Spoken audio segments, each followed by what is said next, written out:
नमस्कार मंडळी. आजचा विषय सर्वांसाठी खूप महत्त्वाचा असणार आहे, कारण की हा विषय नेहमी आपण टाळत असतो. काय होतं, प्रत्येक वेळी आपली बॉडीसुद्धा टॅनिंग होते, म्हणजे आपले हात टॅन होतात, आपली पाय, आपला बाकीचा जो भाग असतो तो काळवटपणा होतो. परंतु सवयीप्रमाणे आपण नेहमी आपल्या चेहऱ्याची काळजी पहिले घेतो आणि या सगळ्या गोष्टीकडे दुर्लक्ष करतो. परंतु जेव्हा हा टॅन खूप जास्त वाढतो, म्हणजे अतिशय प्रमाणात आपल्याला जाणवतं की आत्ता आपलं खरंच बाकी हात खूप काळवट जाणवतात, तेव्हा आपल्याला स्वतःलाच ते छान नाही वाटत आणि तेव्हा आपण लक्ष द्यायला सुरुवात करतो. तोपर्यंत तो भाग खूप काळवट झालेला असतो. पण ठीक आहे, आता आपल्याला सगळ्यांना चेहरा छान दिसायला आवडतं, पण या भागाकडे दुर्लक्ष होतं, मान्य आहे.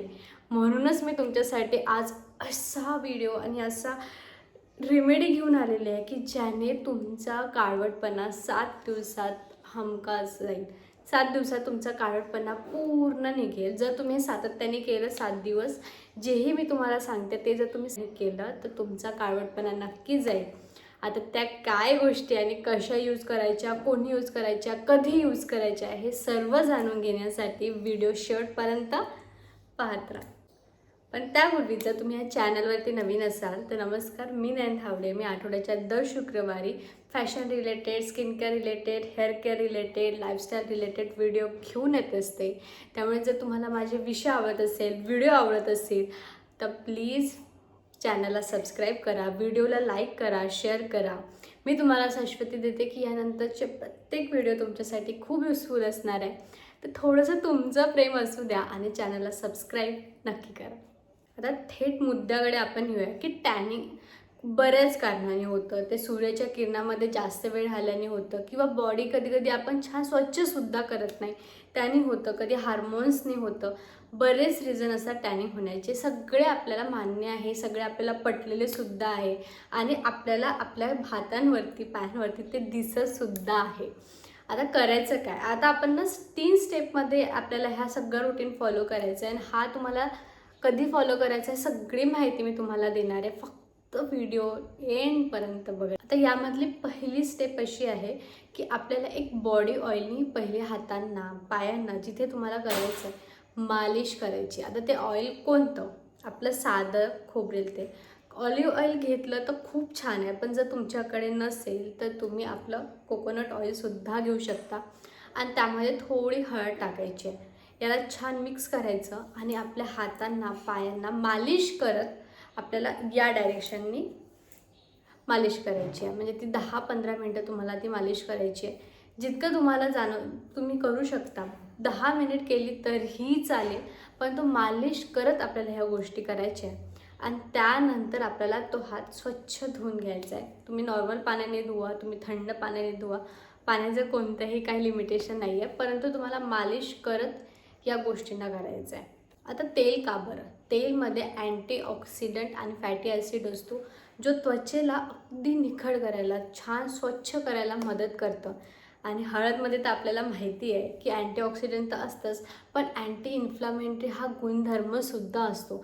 त्यामुळे चेहरा, बॉडी असो, उजळ होण्यास मदत होते. त्यामुळे बऱ्याचदा तुम्ही काही क्रीममध्ये हळदचा हा इन्ग्रेडियंट मेन्शन केलेला असतो, तर तेच आपल्याला आता यूज करायचं आहे आणि याच्यातून तुम्हाला नक्की फायदा होणार आहे. आता एक बॉडी ऑइल झालं. आता आपल्याला करायचं आहे स्क्रब, एक्सफ्लुएट करायचं आहे बॉडीला. त्यासाठीचं बेस्ट आहे जे मी तुम्हाला मिक्सचर सांगते आहे. कॉफी घ्यायची, बटाट्याचा रस, त्याचा पूर्ण रस घ्यायचा आणि त्यामध्ये टाकायचं आहे तुम्हाला शुगर, म्हणजे साखर तुम्हाला टाकायची आहे. कॉफी, बटाट्याचा रस आणि त्यामध्ये साखर मिक्स करा आणि बॉडीला घासत घासत नाही करायचं, अगदी हळूवारपणे, कारण की साखरचे ग्रॅन्युल्स मोठे असतात. थोडं मिक्सरमधून काढलं तरी चालेल आणि त्यानंतर तुम्हाला ते स्क्रब करायचं आहे. आता कॉफीमध्ये, कॉफी लावल्याने काय होतं, बरेचदा जे टॅनिंग रिमूव्हल प्रोडक्ट आहे त्याच्यामध्ये कॉफी हा इन्ग्रेडियंट मेन असतो, कारण की कॉफीने आपल्या बॉडीचं रक्तभिसरण खूप छान होते आणि त्यामुळे ना टॅनिंग निघायला मदत होते. त्यामुळे आपल्या त्वचा अगदी सॉफ्ट आणि खूप स्वच्छ दिसते. आता नेहमी आपण ग्लायकोलिक ॲसिड ऐकत असतो खूप टोनरमध्ये, सिरममध्ये, क्रीममध्ये ग्लायकोलिक ॲसिड, आणि हाच गुणधर्म साखरमध्ये असतो. आणि साखरमध्ये हा गुणधर्म असल्यामुळे आपण आता इथे साखर यूज करतो की जेणेकरून आपली त्वचा निखळ, सौंदर्य अगदी छान चमकदार होण्यासाठी आपण साखरचा उपयोग करतो. आणि बटाट्याचा रस हा लावल्याने तुमचे चेहरा, तुमची बॉडी सॉफ्ट होते, निरोगीसुद्धा राहते, चमकदार होते. बरेच गुणधर्म पोटॅटोच्या रसमध्ये असतात, त्यामुळे आपण इथे बटाट्याचा रस यूज करतो आहे. आता याला तुम्हाला लावायचं आहे, याला मालिश तुम्ही 10 मिनटं करा, पण हळूवार हाताने करा, जेणेकरून जे ग्रॅन्युअल्स आहे म्हणजे जे कण आहे साखरेचे ते तुम्हाला लागायला नको. अगदी हळूवारपणे ही क्रिया मान्य आहे की थोडी लॉंग असेल, थोडी किचकट असेल, परंतु याचे रिझल्टही तितके छान आहे. फक्त तुम्हाला हे सातत्याने करायचं आहे. आता यानंतरची थर्ड स्टेप म्हणजे जी लास्ट स्टेप आहे. आता इतका आपण ऑइल लावलेलं, त्यानंतर स्क्रब केलेलं, आता मॉइश्चरायझरची गरज आहे. पण नॉर्मल मॉइश्चरायझर यूज न करता आपण ह्याच रूपात एक मॉइश्चरायझर बनवणार आहोत आणि ते तुम्हाला लावायचं आहे. आता ते कसं बनवायचं? जो रस आपण स्क्रबमध्ये यूज केला थोडा 1 चम्मच काढून ठेवायचा आणि त्यामध्ये वॅसलीन म्हणजे जे आपली पेट्रोलियम जेली असते ते टाकायची, मिक्स करायचं. थोडी किंचितभर हळद टाकली तरीही चालेल आणि त्याला मिक्स करून बॉडीला मालिशसहित ठेवायचं आहे. आणि हे तुम्ही रात्री करायचं सगळं, म्हणजे तुम्हाला रात्री जेव्हा बिनधास्त छान मोकळा वेळ असतो तेव्हा तुम्हाला करायचं आहे. आणि हे मॉइश्चरायझर लावून तुम्ही झोपू शकता. सकाळी उठल्यानंतर आंघोळीमध्ये तुम्ही हे वॉश करू शकता. काहीही तुम्हाला कोणत्याही गोष्ट वाईट इफेक्ट करेल किंवा तुम्हाला अगदी साईड इफेक्ट झालेला असेल काही नाही. अगदी स्वच्छ आणि निखळ असे हे उपाय आहे. पण जर तुम्ही हे 7 दिवस दररोज केलं तर तुमच्या हातावरचं, पायावरचं टॅनिंग हे 100% जातील, हे 100% जातील. फक्त तुम्हाला हे खूप सातत्याने करायचं आहे. कारण की मी तेच तुम्हाला नेहमी सांगते की करा, म्हणजे 7 दिवस लगातार करा, तुम्हाला नक्की फरक जाणवेल. मग पोटॅटोही त्यासाठीच यूजफुल करतो आहे, कारण की पोटॅटोमध्ये व्हिटॅमिन सी असतं, ब्लिचिंग असतं, स्टार्च असतं, जे बॉडीला अगदी स्किनला इतकं छान टाईट ठेवतंच पण चमकदारसुद्धा करतं. त्यामुळे आपण इथे बटाट्याचा यूज करतो आहे.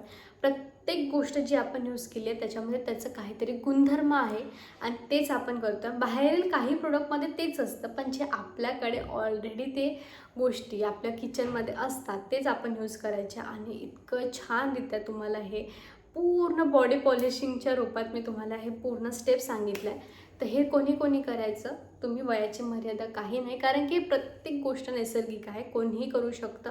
रात्रीच्या वेळी करा, कारण की तेव्हा तुम्हाला मोकळा वेळ असतो, तुम्ही थोडे वेळ देऊ शकता या गोष्टीला.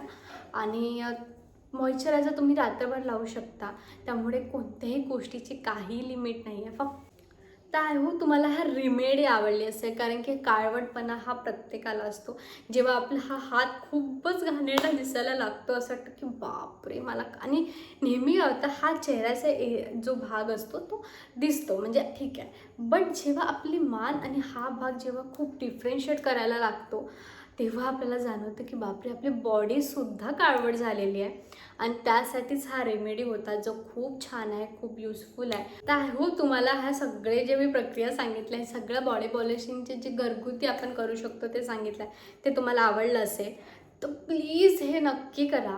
मी तुम्हाला खरं सांगते की हे जे खरंच तुमचं काळवटपणा घालवतो, त्यांनी जर तुम्हाला ह्या ट्रिक आवडल्या असतील तर व्हिडिओला प्लीज लाईक करा, तुमच्या खूप मैत्रिणी सगळ्यांना शेअर करा, चॅनलला सबस्क्राईब करा. आणि मी तुम्हाला मिळते नेक्स्ट व्हिडिओमध्ये एक वेगळा विषय घेऊन. तोपर्यंत नमस्कार.